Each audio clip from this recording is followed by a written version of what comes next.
Dans ce chapitre, l'auteur aborde la question de ce qui constitue une vie bien remplie.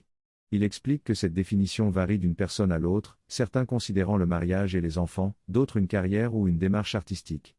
Il souligne également que la plupart des gens associent une vie bien remplie à une longue durée de vie. L'auteur se demande également si certaines personnes sont destinées à la grandeur tandis que d'autres sont destinées à la médiocrité. Il explique que la tragédie dans la vie d'une personne est rarement reconnue, sauf dans les cas extrêmes.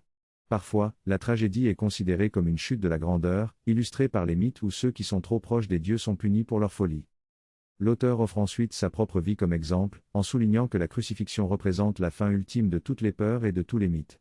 Il encourage les lecteurs à ne pas avoir peur et à reconnaître leur propre grandeur. Il souligne également que la peur d'être insignifiant est la plus grande peur, et que beaucoup cherchent à donner un sens à leur vie. Cependant, la peur de la chute les empêche souvent de chercher activement ce sens. L'auteur propose de laisser ces peurs derrière soi et de s'engager dans la vie avec l'aide du Christ. Il reconnaît que cela peut être difficile pour certains de comprendre et de mettre en pratique ces idées, mais il assure que le bonheur et la signification sont accessibles à tous, sans effort. Il encourage les lecteurs à arrêter de se baser sur des expériences passées qui prouvent le contraire, et à laisser ces paroles toucher leur cœur. En conclusion, l'auteur encourage les lecteurs à vivre une vie remplie de sens et de grandeur, en se libérant de leurs peurs et en acceptant le bonheur qui leur est dû. Il les assure de son soutien et de la présence du Christ à leur côté. Ce texte parle de la recherche du bonheur et du sens de la vie. Il invite à se libérer des frustrations passées et à être ouvert à une nouvelle perspective.